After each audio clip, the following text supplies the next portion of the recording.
vlog, j'espère que vous allez bien. Je vous retrouve aujourd'hui un peu malade, un peu enrhumée parce que bien évidemment c'est la classique, on va à Paris et on tombe malade à Paris, voilà, comme d'hab.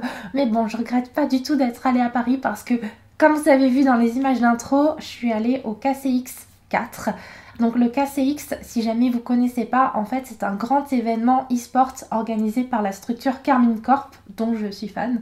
Et du coup là on était plus de 28 000 à Paris La Défense Arena pour voir nos rosters jouer sur Rocket League, League of Legends, Valorant. Et c'était trop bien, c'était vraiment un super spectacle et j'en ai pris plein les yeux, je me suis régalée. Enfin voilà, je pense que vous voyez bien dans mes vlogs de temps en temps qu'il y a toujours un petit peu du gaming sur mon ordinateur et effectivement j'adore suivre ça et notamment surtout la scène League of Legends, je suis très fan donc du coup c'était vraiment un événement auquel j'ai adoré participer, trop bien.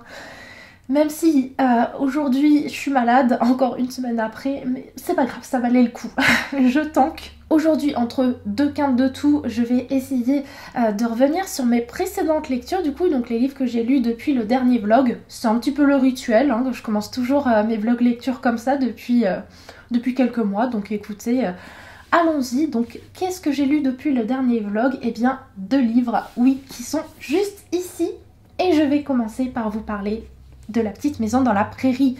Oui, attendez, je tousse et je reviens. Alors, La Petite Maison dans la Prairie, œuvre de Laura Ingalls Wilder, publiée chez Flammarion Jeunesse, qui a ressorti une édition toute mignonne là à l'occasion des 90 ans de la série.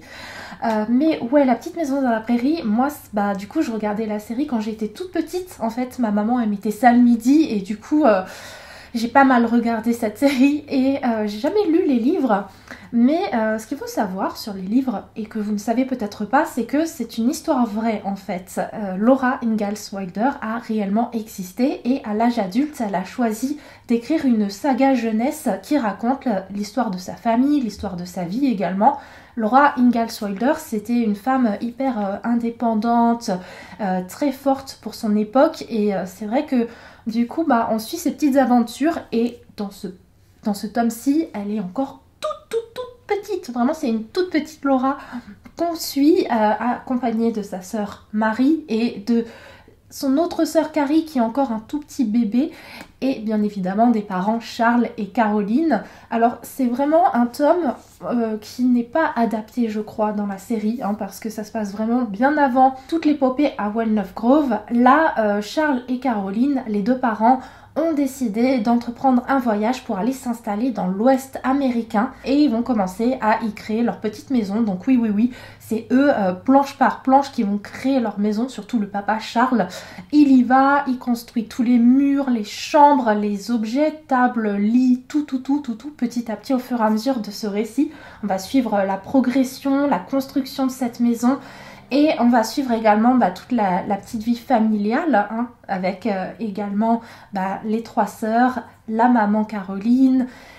Et en même temps, il y a tout un récit qui est très tourné autour de la nature. Il y a des belles descriptions de paysages, mais également on y parle de certains petits animaux à droite à gauche.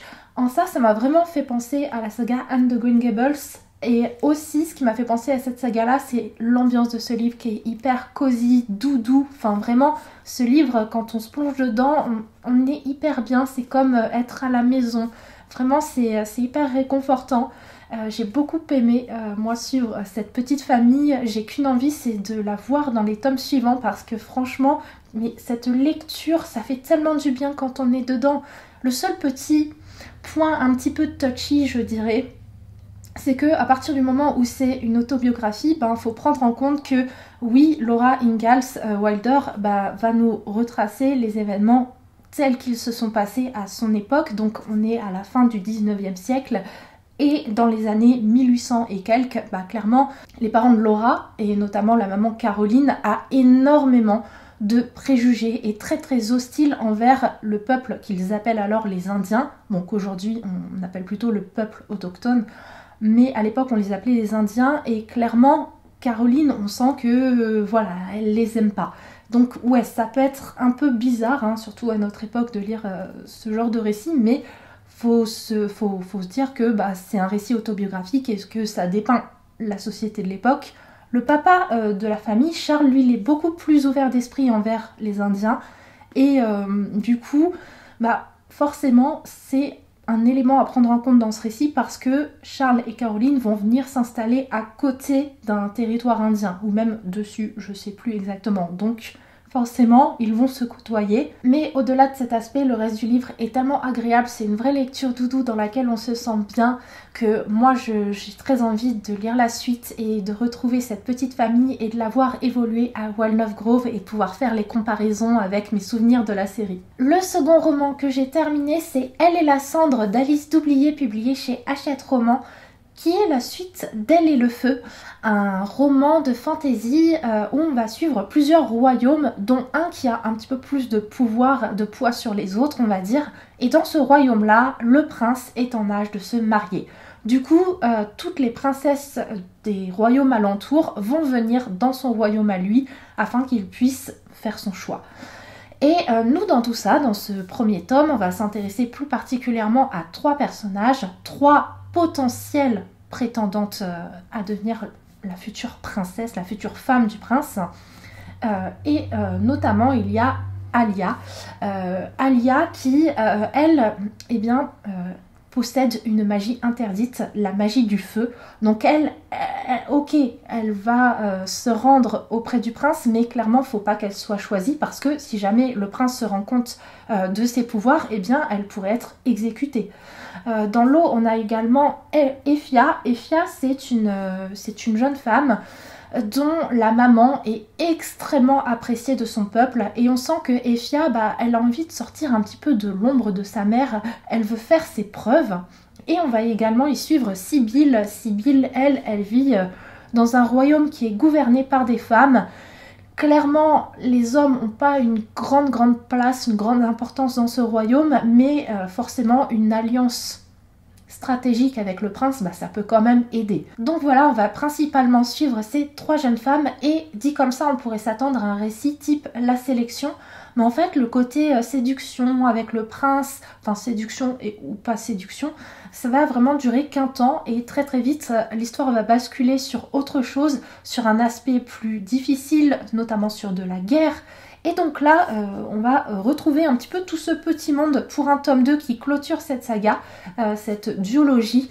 Et comment dire, autant le premier tome, c'est vrai que j'avais plutôt bien apprécié, j'avais passé un bon moment de lecture. Autant pour ce tome 2, j'ai aussi apprécié, mais moins en fait, parce que j'ai trouvé que les romances prenaient beaucoup trop de place. Moi, ce qui m'intéressait réellement dans ce récit, c'est vraiment au contraire ce côté guerre, l'opposition qui confronte les gens qui pratiquent la magie du feu aux autres, en fait, qui en ont peur et qui veulent exécuter les premiers.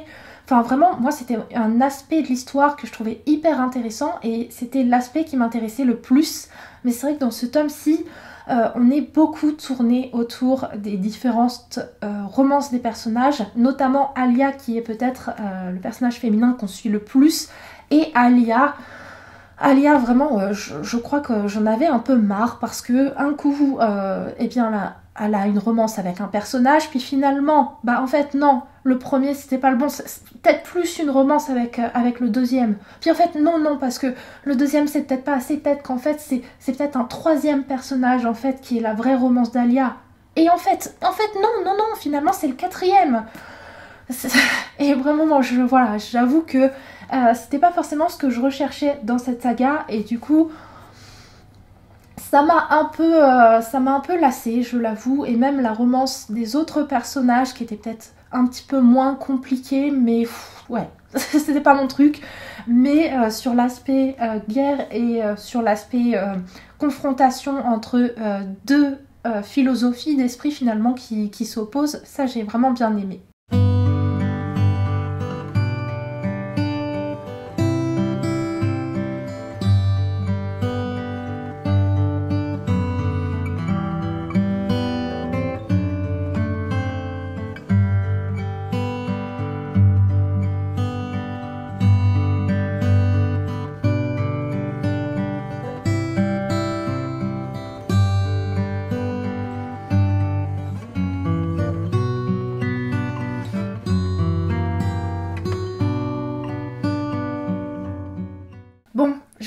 pas plus pour ce sapin parce que en fait je me suis rendu compte hier en le faisant, quand j'étais en train d'installer mes petites guirlandes lumineuses, mes petites boules, mes petites suspensions, qu'il manquait un élément crucial à ma décoration.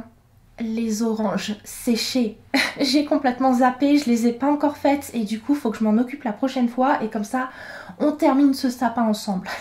Mais du coup pour aujourd'hui pas de sapin fini, mais on va parler de livres et avant de parler de ma dernière lecture, j'avais envie de vous parler d'un petit truc un petit peu spécial puisque dimanche dernier la chaîne a fêté ses 8 ans. Oui, ça y est, je suis un dinosaure sur Booktube. Ça fait 8 ans que j'ai posté ma toute première vidéo qui était une pile à lire d'automne. Et moi, ça me fait un petit peu quelque chose forcément. Mais du coup, pour fêter l'anniversaire de la chaîne, eh bien, je vous l'avais promis, j'ai un petit quelque chose pour vous qui est juste ici. Oui, je vais donc vous faire gagner cet exemplaire de La Tisseuse de Mélodie par Sarah Abbassi, publié chez Hachette Roman. Un très beau livre avec un jaspage musical que je vous propose donc de remporter. Alors, concours du coup auquel vous allez avoir accès grâce à un formulaire qui est dans la barre d'infos. Concours également qui va être ouvert notamment aux personnes qui peuvent se faire livrer par Mondial Relais. Je suis désolée pour les autres, mais j'avoue que les frais de la poste c'est beaucoup trop pour moi en fait, ça revient au double par rapport à Mondial Relais et clairement j'ai pas un budget faramineux donc du coup je suis vraiment désolée mais ce concours c'est seulement pour celles et ceux qui peuvent se faire livrer par Mondial Relais, voilà, qui ont un point relais près de chez eux. Désolée, j'espère que ça vous conviendra quand même et donc pour ceux et celles qui peuvent participer, je vous laisse aller checker en barre d'infos le formulaire, y répondre et bonne chance. Maintenant passons à ma dernière lecture terminée. Il s'agit d'Une âme pour une âme, le premier tome de la saga La Promesse d'Avalon par Lise Siven, publié chez Flammarion Jeunesse, qui comme le nom de la saga l'indique, est porté sur les légendes arthuriennes. On va y suivre le personnage de Gwen qui est une adolescente et dans le premier chapitre du livre, elle va mourir. Sauf que sa maman qui possède des pouvoirs magiques ne l'accepte pas et elle va décider d'aller sauver sa fille. Et donc au moment où elle arrive à la sauver, elle lui explique que Gwen est désormais la nouvelle gardienne de l'épée Excalibur et qu'elle va devoir tout faire pour protéger cette épée parce que beaucoup de personnes, beaucoup d'êtres malfaisants vont vouloir la lui piquer et qu'en plus, eh bien, vu que la maman de Gwen a utilisé une certaine forme de magie un petit peu spéciale pour sauver sa fille, pour rétablir l'équilibre un petit peu, et bien certes la vie de sa fille va être sauvée, mais en contrepartie il y a également la vie d'un être malfaisant, d'un démon qui va être sauvé, et leurs deux vies à Gwen et ce démon-là vont être liés à partir de maintenant. Donc si l'un meurt, l'autre aussi. Donc en quelque sorte, Gwen et ce démon vont devoir un petit peu se protéger l'un l'autre. Ceci étant dit, la maman de Gwen part donc dans les limbes et Gwen va se retrouver toute seule finalement. Du coup, elle a donc échappé à la mort, mais sa maman est portée disparue. Son papa, il est complètement déboussolé, mais elle peut pas réellement lui dire la vérité. Donc la seule personne finalement qui va être à ses côtés, ça va être ce démon avec lequel elle est liée désormais, qui d'abord va prendre l'apparence d'un chat, donc du coup Gwen va le recueillir chez elle. Et clairement, entre Gwen et ce chat, et ce démon, ça va être vraiment une relation très très piquante. Toujours, ça s'envoie des petites piques à droite à gauche. Gwen, elle envoie un petit peu balader ce démon. En même temps, ce démon, ça reste un démon, donc un être un petit peu malfaisant. Il y a toute une relation entre les deux qui est assez marrante, ça se chamaille beaucoup. Et en plus, vu que leurs deux vies vont être liées, ce démon parfois va prendre l'apparence d'un jeune homme et va accompagner Gwen à l'école, carrément, parce que du coup il veut pas qu'il lui arrive quoi que ce soit quand il n'est pas là, parce que si Gwen meurt lui aussi, donc du coup il l'accompagne vraiment partout. Donc Gwen, elle est là en cours, elle essaye de reprendre sa vie normale alors que sa mère est portée disparue. Et bon, il y a ses amis à gérer également et il y a ce démon sous forme de super jeune homme adolescent qui va en cours avec elle, avec lequel elle se chamaille tout le temps. Et puis il y a les ennemis aussi à droite à gauche qui sont toujours là pour venir essayer de récupérer Excalibur. J'ai vraiment bien aimé la relation entre Gwen et le démon en question, qui peut donc prendre plusieurs apparences. Un coup le chat, d'ailleurs il est plus sympa sous la forme de chat, un coup sous la forme d'un jeune homme finalement assez séduisant, hein, et d'ailleurs Gwen elle le reconnaît, hein, qu'il est très très beau. Un coup il peut être carrément une sorte de monstre. Donc bon, tout ça, ça crée vraiment quelque chose d'assez intéressant et ouais, c'était vraiment pas mal du tout à suivre. Sur ce, je vais arrêter ce vlog ici parce que j'ai pas encore totalement récupéré avec mon rhume et ma voix elle est encore très très faible. Donc là, elle a besoin d'un petit peu de repos. Mais sachez qu'on va normalement très très vite se retrouver pour une nouvelle vidéo puisque a priori il y a un certain challenge qui est bientôt de retour, donc il va falloir que je vous présente ma petite pile à lire pour l'occasion. Et sinon aussi, dernière petite chose que je voulais vous dire, c'est que le dimanche 1er décembre je serai au salon de Montreuil. Donc si on s'y croise, n'hésitez pas à me faire un petit coucou. Je vous dis ça parce que je sais que chaque année, je reçois des messages qui me disent « Ah, je t'ai vu à Montreuil aujourd'hui, mais j'ai pas osé te dire bonjour ». Et ça me frustre toujours beaucoup parce que s'il y a bien une raison pour laquelle j'aime autant aller dans les salons, c'est pour pouvoir rencontrer des personnes, que ce soit des personnes qui font la même chose que moi ou également des gens qui suivent un petit peu ce que je fais sur les réseaux. Donc si on peut se voir et parler un peu, moi ça me fait vraiment super plaisir. Donc ne pensez jamais que vous me dérangez à Montreuil. Vraiment, il n'y a pas de souci et si on s'y croise, c'est avec un grand plaisir que qu'on discute et voilà. Bref, sur ce, je vous fais de très très gros bisous et je vous dis à très vite pour une nouvelle vidéo.